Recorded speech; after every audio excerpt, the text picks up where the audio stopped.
Yes, देखिए next topic हम लोग का है सेंट्रल नर्वस सिस्टम। तो हम लोगों ने कहीं पर जब चैप्टर शुरू किया होगा तो एक नाम पढ़ा होगा, एक सिस्टम बना के पढ़ा था। मैं रिपीट कर दे रहा हूं कि ह्यूमन न्यूरल सिस्टम को हम दो हिस्सों में बांट सकते हैं। मेमोराइज करिए, आपके पास ये है पहले से। एक कहलाता है सीएनएस और एक कहलाता था PNS. CNS indicate the central nervous system and PNS indicate the peripheral nervous system. तो नाम दिया गया था सीएनएस में is a site of information processing and control, यानी जो इंफॉर्मेशन आपके सीएनएस तक पहुंचती है उसकी प्रोसेसिंग करता है और उसे कंट्रोल करता है, जो दो हिस्सों से मिलकर बना था। एक ब्रेन का पार्ट जो आज से आप शुरू कर रहे हैं, दूसरा पार्ट यहां फील करें अगर आप, तो एक नाम है आपके पास स्पाइनल कॉर्ड। तो दो पार्ट थे उसके। फिर पीएनएस में आपने लिखा था connect CNS to the different part of your body, जिसके दो पार्ट थे। एक था आपके पास सोमैटिक न्यूरल सिस्टम और दूसरा था ऑटोनॉमिक नर्वस सिस्टम।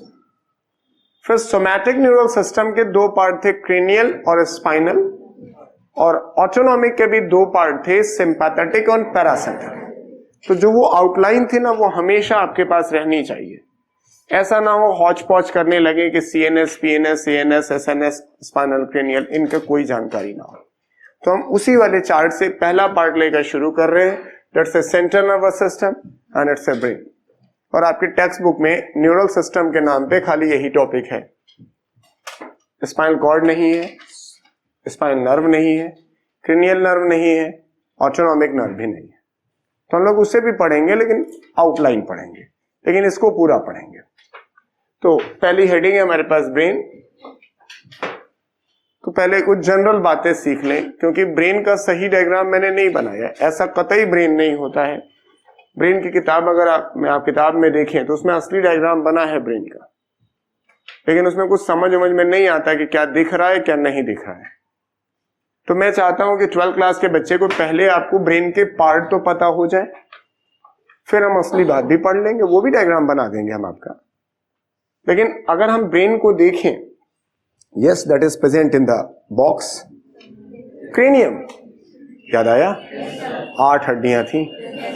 क्या तो अब पहले अगर आउटलाइन देखी जाए तो पूरे ब्रेन को हम 3 हिस्सों में बांट सकते हैं। तो हमने एक रफ डायग्राम बनाया, 3 ऐसे गोले गोले जैसे बनाए, ताकि आप नाम दे पाए फोर ब्रेन, मिड ब्रेन और हाइंड ब्रेन। आप ना बोलो, सुनो। तो forebrain, midbrain and hindbrain हमने बाइफरकेट जैसा भी किया।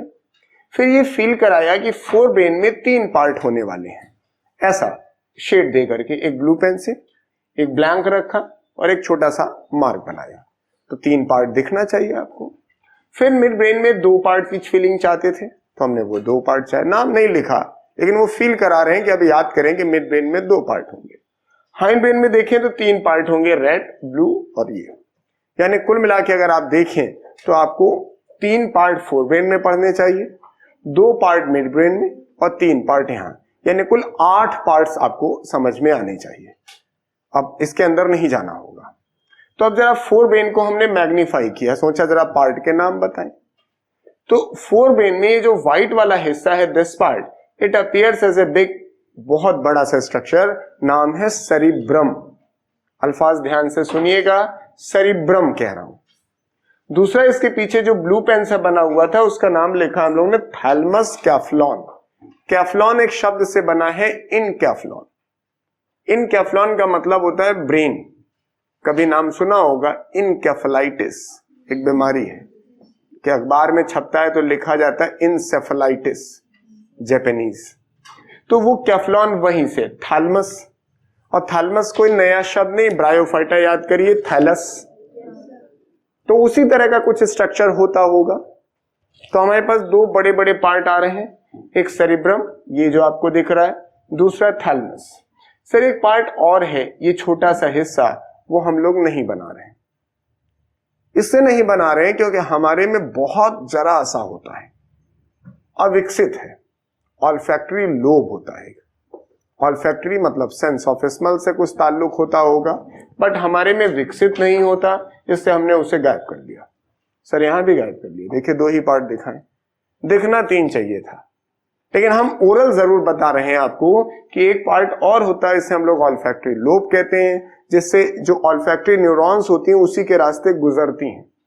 लेकिन अगर हम आपको फिश पढ़ा रहे होते ना तो ऑल्फैक्टरी लोब बढ़िया डेवलप होते हैं, क्योंकि पूरे वर्टिब्रेट में सबसे बढ़िया अगर किसी की सेंस ऑफ स्मेल डेवलप है तो मछली की डेवलप है। तो लोग कहते हैं नहीं सर कुत्तों में डेवलप होती है, तो मैमल्स में कुत्तों में डेवलप होती है।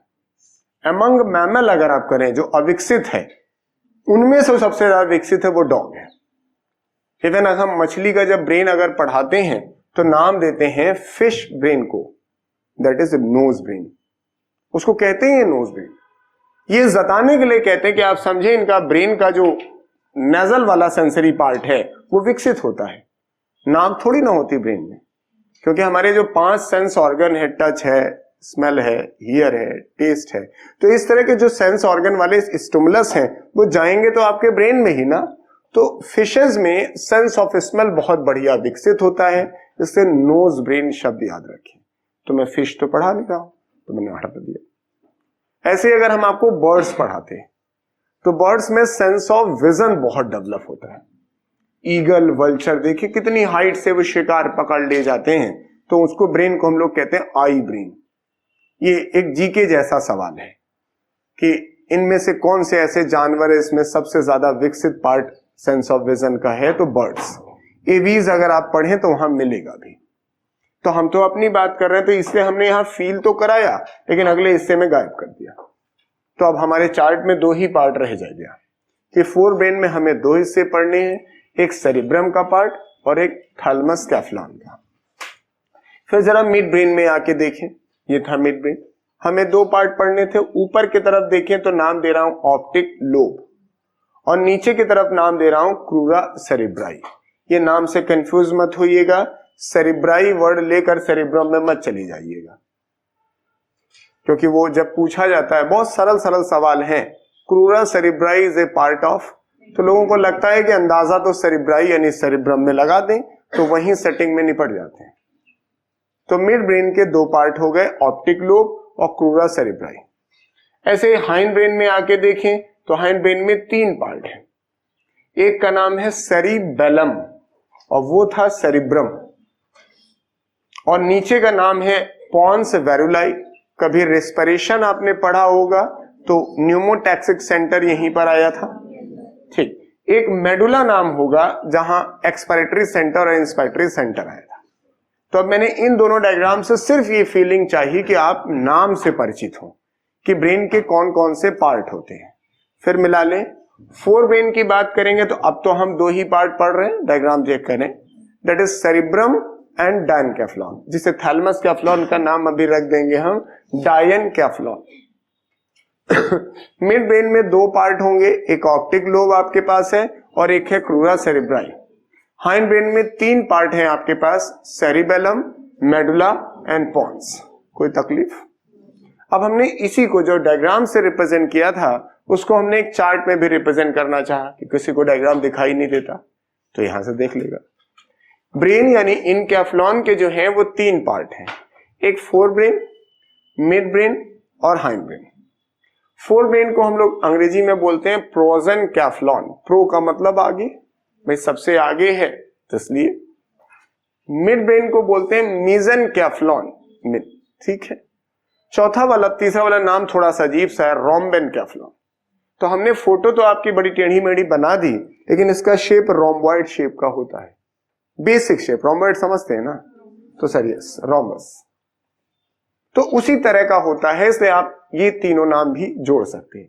नहीं जोड़ना चाहते तो आसान वाला का, ठीक है, 4 ब्रेन, मिड ब्रेन और हाइंड ब्रेन, ठीक। अब सर 4 ब्रेन वाले हिस्से को 2 हिस्सों में बांटा हमने, एक नाम है सेरिब्रम और दूसरा नाम है थैलेमस कैफ्लॉन। थैलेमस कैफ्लॉन को कहा हमने डायनकेफ्लॉन। तो अगर हम तीनों पार्ट को देखें तो हमारा 4 ब्रेन वाला पार्ट सबसे ज्यादा विकसित है, सबसे ज्यादा विकसित है 4 ब्रेन। तो लिखा हम लोगों ने, अब हमारे डायग्राम में नहीं दिख रहा है क्योंकि असली डायग्राम ने बनाया ही नहीं है। हमारा तो सिर्फ ये पर्पस था कि हम आपको नाम याद कराएं, क्योंकि असली डायग्राम बनाऊंगा तो बड़ा विचित्र हो जाएगा। अभी हम बना के दिखाएं सर। अगर असली डायग्राम बनाएंगे तो ये रहेगा हमारा सेरिब्रम और ये रहेगा सेरिबेलम, बस। और सारा पार्ट इसी में हौच पौच कर दीजिए, बस खत्म हो गया। मतलब आपके पूरे ब्रेन का 80% हिस्सा खाली सेरिब्रम होता है। ऐसे ही मोरलेस आपकी किताब में बना होगा, अखरोट नहीं है, छिलका निकाल दो, जैसा दिखाई देगा वैसा ही दिखता है। तो सर इतना बड़ा सेरिब्रम होता है। अब यहां कहोगे हमें नहीं बनाया, तो यहां हम अगर बड़ा बना देंगे तो इनके नाम रटाना हमारे लिए बड़ा मुश्किल हो जाता है। फिर हम अगर इसे पढ़ा लेंगे तो बाद में आपसे कह देंगे भाई यहां मिड ब्रेन लिखा है, तो आप समझिएगा मिड ब्रेन छोटा सा है। तो इसलिए अब आप कहेंगे मोस्ट डेवलप्ड फोर ब्रेन, और फोर ब्रेन में भी कहना हो सेरिब्रम तो मोस्ट डेवलप्ड। तो कभी आप जब ह्यूमन इवोल्यूशन पढ़ रहे थे तो एक लाइन लिखी थी आपने, ह्यूमन इवोल्यूशन यानी हमारा जो विकास है अन्य जानवरों से ज्यादा बेहतर क्यों हो गया? क्योंकि हमारा सेरिब्रम बहुत विकसित हो गया। क्योंकि आपको पता होना चाहिए all the mental and voluntary action is under control of cerebrum. जैसे इस समय मैं या आप जो है अपनी वॉलंटरी एक्टिविटीज ही तो कर रहे हैं जो आपके सामने शो कर रहे हैं। इनवॉलंटरी तो ऑटोमेटिकली चल रही, लेकिन इनवॉलंटरली तो हम नहीं बोल रहे हैं। हम जो सोच रहे हैं, समझ रहे हैं, दिमाग लगा रहे हैं, वही बोल रहे हैं। जीवन में जब भी मेंटल और वॉलंटरी फंक्शन आएगा उसका कंट्रोल इसी के पास है। तो अगर मैं कहूं कि हमारा सेरिब्रम विकसित होता चला जा रहा है तो मेरा मेंटल वर्क ही तो विकसित हो रहा है। तो इसी वजह से हम सर बहुत विकसित हो गए। और याद हो अगर तो एप, याद है एप? सर उसकी क्रिन कैपेसिटी होती है 500 to 600, 400-500 के आसपास, और हमारी 1400, 3 गुना ज्यादा विकसित हो गए। सर यही एक वजह है कि सर हम सबसे ज्यादा विकसित हुए। तो सेरिब्रम। सर दूसरा एक पॉइंट आता है कि हमने आपको जो डायग्राम, एक हाइपोथेटिकल डायग्राम बनाया है, ऐसा तो होता ही नहीं ब्रेन, ऐसा मगरमच्छ की तरह थोड़ी ब्रेन होता है लंबा सा, तो ऐसे ही है। लेकिन वो सिर्फ बार बार कह रहा हूं कि सर इसको आप डायग्राम को लेवलिंग करने के लिए, कि नाम जानने के लिए समझिएगा, सही नहीं पढ़ा रहे। लेकिन हम लेटरल व्यू तो दिखा रहे हैं ना, तो लेटरल व्यू में हमारी हथेली को आप सेरिब्रम समझें जी। लेकिन अगर हम इसका फ्रंट व्यू दिखाएंगे, cerebrum is made up of 2 cerebral hemisphere, ऐसे हम लेटरल व्यू दिखा, मुट्ठी को समझिएगा सेरिब्रम। अगर हम ऐसे दिखा रहे हैं तो हम कह रहे हैं कि हमारा सेरिब्रम ये वाला हिस्सा है, लेकिन वास्तव में cerebrum is made up of 2 cerebral hemisphere. आगे कई डायग्राम बनेंगे तो आई विल शो कि सर 2 सेरिब्रल हेमिस्फीयर है, तो लिखा होगा यहाँ पे, वहां तो दिखेगा ही नहीं। जिस दिन हम आपको ऐसे डायग्राम बनाएंगे उस दिन दिखेगा। तो that is having the 2 cerebral hemisphere, तो लिखा ना largest part of the brain. Clear? और आगे नहीं कुछ करा रहे हैं तो फंक्शन में आएगा, अभी तो पहला टॉपिक है, मेंटल एंड वॉलंटरी एक्शन इसी के पास है। फिर दूसरा पार्ट जो हम लोग के पास थैलेमस कैफ्लॉन दिख रहा है, इसका एक नाम और है डायनकैफ्लॉन। तो ऐसे मान लीजिए ये हमारी थैलेमस कैफ्लॉन है, दिस। तो इसकी एक छत होती होगी, छत इपी ऊपर और हाइपो नीचे। तो रूफ वाले हिस्से को हम इपीथैलेमस कहा करेंगे और फ्लोर वाले हिस्से को हम लोग हाइपोथैलेमस कहा करेंगे। तो हमने यहां पे जगह नहीं तो नहीं लिखा, लेकिन आगे आएगा। ये वाला हिस्सा छत होगा इसका, तो इपीथैलेमस, ये वाला हिस्सा फ्लोर होगा तो हाइपोथैलेमस। अब जरा इसको ऐसे समझिएगा, तो अगर हम इसके हाइपोथैलेमस वाले हिस्से को देखें ऐसे और एपिथैलेमस वाले हिस्से को देखें, आप देख पा रहे होंगे, तो नीचे और ऊपर एक हल्का सा हमने एक सरसों के दाने के बराबर छोटी सी गांठ लगा दी। Are you getting? तो दिस, तो ऐसे ही हमने यहां भी बनाया होगा, ग्रीन कलर का देखिए दिख रहा होगा। तो सर ऊपर एक एंडोक्राइन ग्लैंड है, उसका नाम होगा पीनियल ग्लैंड। कभी पढ़ेंगे आप एंडोक्राइन, जब पढ़ेंगे तो ग्लैंड का नाम है पीनियल, वो ऊपर है। और जो नीचे आपको दिख रहा है ये पिट्यूटरी है। जब न्यूरोसेक्रेटरी सेल्स पढ़ा रहे थे तो बताया था, अगले चैप्टर में फिर पढ़ाएंगे। तो ये यहां पिट्यूटरी होगी, यहां पीनियल होगी। ये देखिए जब कभी सीला टर्शिका पढ़ा होगा तब भी इसका नाम आया होगा। ये फ्लोर पर है। तो अभी तो सिर्फ आपको लोकेशन दिखा जा रहे हैं, तो यहां पे लिख दिया हमने खाली कि सर रूफ वाला हिस्सा जो होगा वो वाला हिस्सा आपका एपिथैलेमस आगे चल के कहलाएगा, फ्लोर वाला हिस्सा आपके आगे चल के हाइपोथैलेमस कहलाएगा। तो नाम आपके पास आ गए। फोर ब्रेन में 2 पार्ट, सेरिब्रम और डायनकैफ्लॉन। डायनकैफ्लॉन में एपिथैलेमस और हाइपोथैलेमस। सर मिड ब्रेन देख लें। मिड ब्रेन में आपके पास 2 पार्ट है, एक का नाम है ऑप्टिक लोब। तो ये दिख रहा है ऑप्टिक लोब। तो अगर फिर वही बात कि लेटरल साइड से देख रहे हो तो सर ये ऐसे 2 दिख रहा उठा हुआ, लेकिन जानते हैं इनकी स्थिति क्या है कि भैया 2 नहीं है, कि भैया 4 हैं। अब देखो ना लेटरल साइड से, आप देखो, आप हमारे जिस साइड से देख रहे हो 2 ही दिख रहा है, सामने आइए ना 4 दिखेगा। तो जब हम आपको कभी ऐसा डायग्राम दिखाएं जो सामने से दिखे तो 4 होता है, ये 4 इन द नंबर, और इसका नाम बहुत पूछा जाता है, कार्पोरा क्वाड्रिजेमाइना कहते हैं। यही पूछा ही जाता है, कार्पोरा क्वाड्रिजेमाइना इज फाउंड इन, क्योंकि शकल से पता नहीं चलता कि ब्रेन का पार्ट है, कहीं नाम से दिख रहा है ब्रेन। सर ये इंपॉर्टेंट इसलिए ज्यादा हुआ कि मेढक में ये कार्पोरा बाइजेमाइना है। मेढक जब हम पढ़ते हैं तो यहां पर 2 ही ऑप्टिक लोब पाए जाते हैं, और जब मैमल पढ़ने लगते हैं तो 4 पाए जाते हैं। जब 2 पाए जाते हैं तो हम लोग बाई कहते हैं, और 4 पाए जाते हैं तो क्वाड्रिजेमाइना। नीचे है आपके पास क्रूरा सेरेब्राई।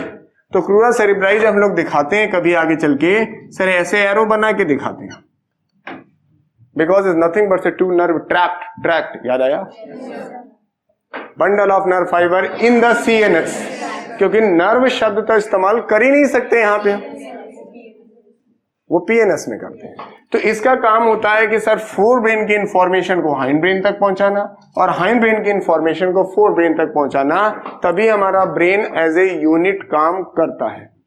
कोऑर्डिनेशन के लिए जरूरी होता है ना, कम्युनिकेशन एंड कॉम्प्लीमेंट। तो ये क्रूरा सेरेब्राई है। तो आउटलाइन समझ में आ रही है, मिड ब्रेन में 2 पार्ट, फिर हाइंड ब्रेन में 3 पार्ट दिख रहे हैं। एक है सेरिबेलम, ये देखिए उठा हुआ दिख रहा है, सेकेंड लार्जेस्ट पार्ट है ये, और दूसरा नाम है पॉन्स वेरुलाई, तीसरा नाम है मेडुला, वो ये दिख रहा है। लेकिन जब कभी सेरिबेलम आप पढ़ेंगे डिटेल में तो हम आपको बताएंगे मसल कोऑर्डिनेशन काम इन्हीं का है। जो हम ऐसे चल ले रहे हैं तो इसमें हमारी मसल्स में कोऑर्डिनेशन ही तो है, मैं बोल ले रहा हूं तो हमारी जबान की मसल में कोऑर्डिनेशन ही तो है, वो सारा कोऑर्डिनेशन यही कंट्रोल करता है। तो इसलिए व्यक्ति जब शराब पीता होगा तो देखा होगा उसके कदम लड़खड़ाने लगते हैं, तो क्योंकि उसका शराब का जो प्राइमरी असर है वो सेरिबेलम पर ही होता है, लॉन्ग टर्म में सेरिब्रम पर भी प्रभाव डालता है। लेकिन इन जनरल हम कहते हैं कि alcohol affect which part of the brain, तो आंसर है सेरिबेलम। क्लियर? तो इसमें खाली आपको हमें आउटलाइन दिखानी थी कि कल को हम एक एक करके जब इनके पार्ट को एलाबोरेट करें तो आपको दिक्कत ना हो। समझ पाए? यानी जब हम फोर ब्रेन कहेंगे तो आपको 2 पार्ट आने चाहिए, सेरिब्रम और डायनकेफ्लॉन या थैलेमस कैफ्लॉन। मिड ब्रेन कहें तब भी आपको 2 पार्ट समझने चाहिए, and that is optic lobe and crura cerebri. और हाइंड ब्रेन कहेंगे तब आपको 3 पार्ट समझने चाहिए, एक cerebellum, medulla and pons. Clear? अब कुछ 1-2 लाइनें खाली लिखेंगे, इसकी कोई लाइन लिखनी उखनी नहीं है, ये तो अपने आप में लिखा हुआ है, इधर उधर जो बना है वही वहां लिखा था। एक जीके जैसे सवाल की बात करें तो एक पॉइंट तो सबको पता है, brain is present in our cranium, that's a brain box. फिर आपने कहा था कि सर ये क्रेनियम अपना स्केलेटन का प्रिमिटिव फंक्शन शो करता है, याद आया? क्रेनियम, वर्टिब्रल कॉलम और रिब केज। सर ब्रेन के वजन की बात कर लें तो जितने भी मेल हैं, बॉयज हैं, उनमें दिमाग का वजन होता है 1380 ग्राम, और लड़कियां जो होती हैं उनके दिमाग का वजन होता है 1250 ग्राम। यानी लड़कियों में 130 ग्राम कम होता है, दिमाग नहीं, दिमाग का वजन। तो आप कह सकते हैं कि फीमेल में 130 ग्राम दिमाग का वजन कम होता है, तो लोग बोलते बोलते वजन हटा देते हैं। औसतन हम कह सकते हैं कि आपके बॉडी वेट का जो नॉर्मल बॉडी वेट है उसका 2% हिस्सा होता है ब्रेन का वजन। एक सामान्य पुरुष जो होता है औसत हाइट और वजन का हो तो लगभग 70 किलो का होता है, 2% 1400 ग्राम। और सामान्य लड़की अगर है तो 55 किलो से लेकर 58 किलो की होगी, 0 फिगर वाली लड़की नहीं। तो ये यहाँ पर तो वो 55 से 60 अगर ले लीजिए तो उसी के आसपास आ गया 2%। लेकिन ये सब बातें सामान्य के लिए, ये मत समझिएगा कि हमारे भैया 1 कुंटल के हैं तो हम समझ लें कि उनका 2 किलो का दिमाग होगा, ये बिल्कुल नहीं बोल रहा हूं। ये मत सोचिएगा आपका वजन 40 किलो का है तो खाली 800 ग्राम दिमाग है। ये सारे डेटा जो हैं ये सिर्फ और सिर्फ नॉर्मल वेट के लिए हैं। और दूसरा बात, sir weight of the brain is never related with the intelligence. वजन का कोई भी सीधा ताल्लुक आपके दिमाग इंटेलिजेंस से नहीं है। इसलिए इनको जो आप कहते हैं 130 ग्राम कम है, ऐसा है नहीं, इंटेलिजेंट ये ज्यादा होती है। Pointers, weight of the brain in male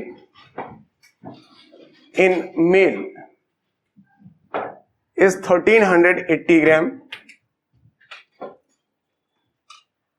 but in female 1250 gram.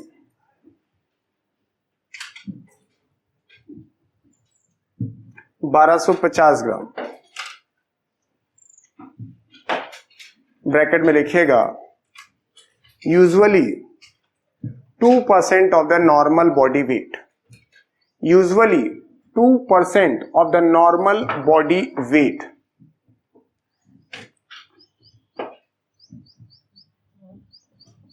Yes. एक और बात, जब हम पैदा होते हैं, जैसे हमारा एडल्ट वजन इतना है, आपका और हमारा जो भी हो, इसी में 10-5 ग्राम कम ज्यादा, लेकिन जब हम पैदा होते हैं, यानी I am talking here the at birth आपका ब्रेन सिर्फ 25% विकसित होता है, यानी इस एडल्ट साइज का 1/4 जन्म के समय। लेकिन जब हम 2 साल के होते हैं, at 2 year, so brain is 70 to 80% developed. और जब हम 5 या 6 साल के होते हैं, तो योर ब्रेन इज 100% डेवलप्ड। जो एडल्ट साइज है आपके ब्रेन का, वो मिल जाता है जब आप 5 या 6 साल के होते हैं। इसलिए कई बार आप देखेंगे छोटे बच्चे, 5 साल, 6 साल, 7 साल के बच्चे, लगता है कि बहुत बड़ी बड़ी बातें कह जाते हैं, क्योंकि हम उनको फिजिकली देखते हैं और लगता है ये तो बहुत छोटे हैं, लेकिन मेंटली तो वो आपके बराबर आ गए। तो इसलिए कई पेरेंट्स बड़ा खुश होते हैं, सोचते हैं मेरा बेटा बहुत इंटेलिजेंट है, 5 ही साल पे इतनी बड़ी बड़ी बातें करता है। सबका बेटा इंटेलिजेंट होता है, क्योंकि सबका ब्रेन 100% डेवलप हो जाता है। जो चीजें आज आप पढ़ रहे हैं शायद कई लोग को नहीं पता होंगी पहले से, लेकिन अगर मैं आपको 9th में आके पढ़ा देता, ये आई एम श्योर कि आपको समझ में पूरा आता है। ऐसा नहीं है कि आप सर अब पढ़ रहे हैं तो समझ में आ रहा है, 9th नहीं 8th 7th में अगर आप मिले होते और इसी तरह से आपको पढ़ाया जाता समझा के, तो शायद आपको पूरा समझ में आता। वो स्कूलिंग हमारी थोड़ी वीक है, स्कूल में कोई आपको ढंग से पढ़ाता ही नहीं है। तो ये मत समझिए कि सर हम कठिन चीजें पढ़ रहे हैं, कठिन नहीं पढ़ रहे हैं, आपने पढ़ा ही नहीं इसलिए कठिन लग रहा है। यानी 6 साल के बाद आपको कोई भी चीज सिस्टमैटिक तरीके से पढ़ाई जाए, समझाई जाए, तो समझा जा सकता है। और आपको गलतफहमी है कि सर नहीं थोड़ा बड़े हो जाएंगे तब समझेंगे। 6 साल के बच्चे को हर चीज सही तरीके से समझाइए, समझेगा वो। तो 3 point. At birth brain is nearly 25% developed. Brain is nearly 25% developed. Comma. At the age of 2 years,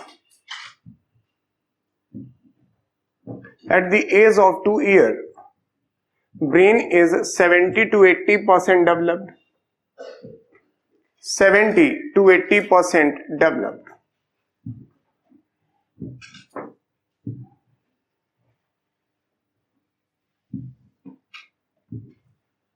next इसी में आगे, एंड